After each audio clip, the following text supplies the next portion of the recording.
নমস্কার বন্ধুরা, পপ কিচেনে সবাইকে স্বাগত। আজ আমি আপনাদের সামনে একটা নতুন রেসিপি নিয়ে আসছি। অর্থাৎ আমি বলতে চাইছি আমার চ্যানেলে নতুন রেসিপি। এই দেখতে পাচ্ছেন আমি নিয়েছি বেবি কর্ন। আজ আমি করব ক্রিস্পি চিলি বেবি কর্ন। তাহলে চলুন এগুলোকে সুন্দর করে আগে কাটিং করে নিই। আমি বেবি কর্নগুলোকে একটু তেরছাভাবে কেটে নিচ্ছি, অর্থাৎ ডায়মন্ড শেপে। এই দেখুন, তাহলে কি হবে, যেহেতু এটা একটু হালকা শক্ত থাকে তো এটা কিন্তু তাড়াতাড়ি সেদ্ধ হয়ে যাবে আর সুন্দর ক্রিস্পি হবে। এই দেখুন, সবগুলোকে আমি এইভাবে কাটিং করে নেব। বন্ধুরা, আমার কিন্তু সমস্তগুলো কাটা হয়ে গেছে। এই দেখুন, সব আমি কেটে নিয়েছি। এবার আমি জল গরম বসাবো। ক্রিস্পি চিলি বেবিকর্ন করার জন্য আমি কিন্তু 3টে রঙের ক্যাপসিকাম নিয়েছি। এই দেখুন, রেড, ইয়েলো আর গ্রিন, এই 3 রকমেরই বেল পেপার আমার কাজে লাগবে। বন্ধুরা, আমি কিন্তু 3 রকমের বেল পেপার কেটে নিয়েছি আর নিয়ে নিয়েছি সাথে কাঁচা লঙ্কা। এগুলোকে ছোট ছোট করে কেটে নেব। আর আমি পেঁয়াজগুলোকে ঠিক একই শেপে কেটে নিয়েছি। আর এই দিকে আমি এই যে স্প্রিং অনিয়ন ভালো করে ধুয়ে বেছে পরিষ্কার করে নিয়েছি। এবার আমি এটাকেও একটু কুচিয়ে নেব। বন্ধুরা, আমি একটা পাত্র নিয়েছি আর এই পাত্রের মধ্যে এক এক করে সমস্ত সসগুলোকে মিশিয়ে নেব। প্রথমেই দিয়ে দিচ্ছি চিলি সস। এবার আমি এর মধ্যে দিয়ে দিচ্ছি টমেটো সস।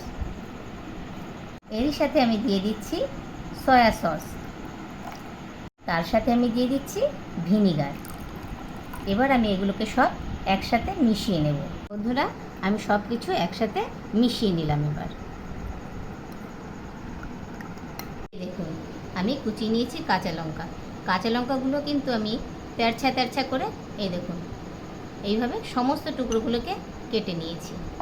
এখানে নিয়েছি স্প্রিং অনিয়ন, সেগুলোকে একটু লম্বা করে কেটে নিয়েছি।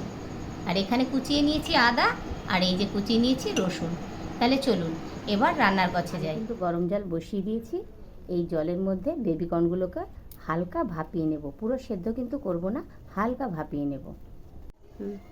এবার আমি বেবিকর্নগুলোকে এর মধ্যে দিয়ে দিলাম গরম জলের ভেতরেই। বেবিকর্নগুলো ভাপিয়ে নিচ্ছি এই কারণে, যেহেতু ভেতরের অংশটা শক্ত হয় তাই। এগুলো হালকা ভাপানো হয়ে গেছে। এবার আমি নামিয়ে নেব। আমি একটা পাত্র নিয়ে নিয়েছি। এবার বেবিকর্নগুলোকে আমি ম্যারিনেট করব।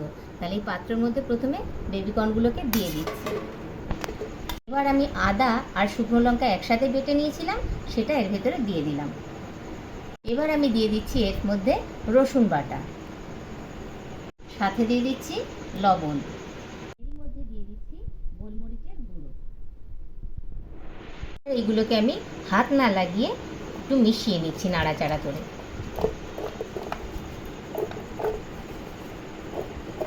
সমস্ত মশলাগুলোকে বেবিকর্নের সাথে মেশানোর পরে এরকম হয়েছে। এবার আমি অল্প অল্প করে কর্নফ্লাওয়ার দেব আর এটাকে নাড়িয়ে নাড়িয়ে শুকনো করে নেব। প্রথমে আমি 1 চামচ দিচ্ছি, এটাকে নাড়িয়ে মিশিয়ে নিচ্ছি। এবার আমি একটু বেশি করে দেব যাতে বেবিকর্নগুলোকে শুকনো শুকনো মনে হয়। এবার এগুলো আমি সম্পূর্ণ মিশিয়ে দিচ্ছি সবগুলোর সাথে, যাতে একটা একটা বেবিকর্ন আলাদা আলাদা বোঝা যায়, সেই কারণে সবগুলোকে একসাথে আমি মাখিয়ে নিচ্ছি। এবার দেখুন বন্ধুরা, এক একটা কিন্তু আলাদা আলাদা সম্পূর্ণ বোঝা যাচ্ছে।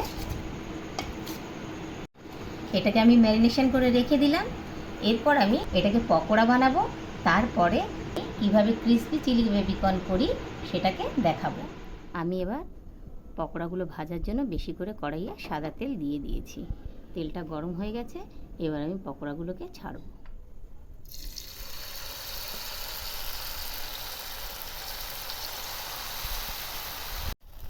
এবার পকোড়াগুলো এক সাইড হয়ে গেছে, আমি উল্টে দিচ্ছি।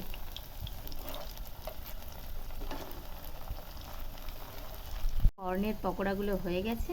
এবার আমি এগুলোকে তুলে নিচ্ছি। পকোড়াগুলো কি সুন্দর হয়েছে, একদম মচমচে আর কড়কড়ে। আওয়াজ শুনতে পাচ্ছেন তো? দেখো, আওয়াজ হচ্ছে, একদম কড়কড়ে হয়ে গেছে। আমি একটা কড়াই বসিয়ে দিয়েছি, তাতে দিয়ে দিয়েছি সাদা তেল। এবার তেল গরম হয়ে গেছে। যেহেতু আমি চিলি কর্নের গ্রেভিটা এবার তৈরি করব, প্রথমেই দিয়ে দিচ্ছি আমি রসুন কুচি। তারই সাথে দিয়ে দিচ্ছি আমি আদা কুচি। এবার এই দেখুন আদা রসুনটা সুন্দর লাল লাল করে ভাজা হয়ে গেছে। এবার আমি বেল পেপারগুলো এক এক করে এর মধ্যে দিয়ে দেব।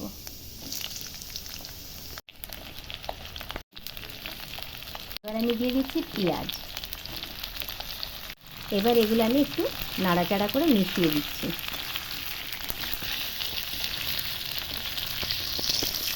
এবার আমি এর মধ্যে দিয়ে দিচ্ছি লবণ। এরই মধ্যে দিয়ে দিচ্ছি কেটে রাখা কাঁচা লঙ্কা। সব আমি একসাথে নাড়িয়ে নিচ্ছি।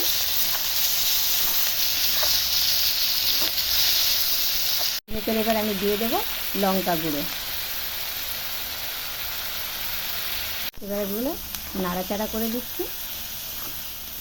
এবার এটা সুন্দর হালকা সেদ্ধ হয়ে গেছে। এর মধ্যে এবার আমি দিয়ে দেবো সস।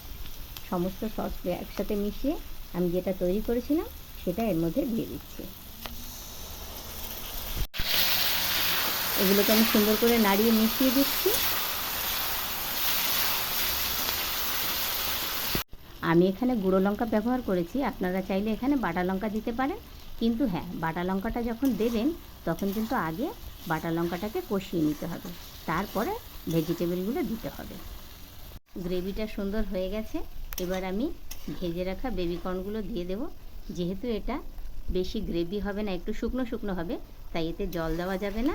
এবার এর মধ্যে আমি দিয়ে দিচ্ছি বেবিকর্ন। এগুলো নাড়াচাড়া করে সুন্দর করে মিশিয়ে দিচ্ছি।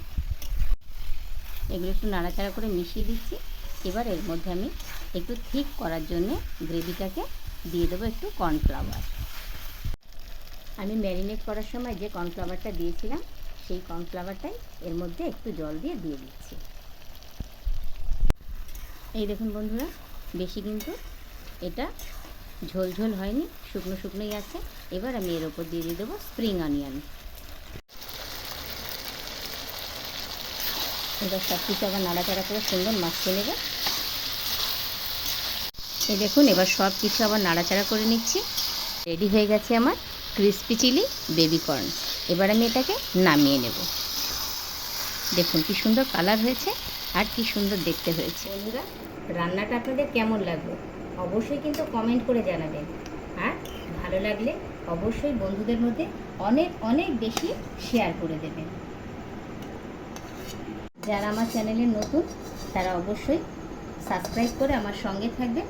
আর যারা আমার চ্যানেলে আগের থেকেই আমাকে ফলো করেন তাদেরকে অশেষ ধন্যবাদ আপনাদের মূল্যবান সময় নষ্ট করে আমার এই ভিডিও দেখার জন্য। এবার গার্নিশিংয়ের জন্য ওপর দিয়ে দিচ্ছি অল্প করে একটু স্প্রিং অনিয়ন। এই খাবারটা কিন্তু বন্ধুরা নিরামিষ খাবার হিসাবে আপনারা অবশ্যই বাড়িতে একবার ট্রাই করে দেখবেন। খেতে কিন্তু খুব সুন্দর লাগে।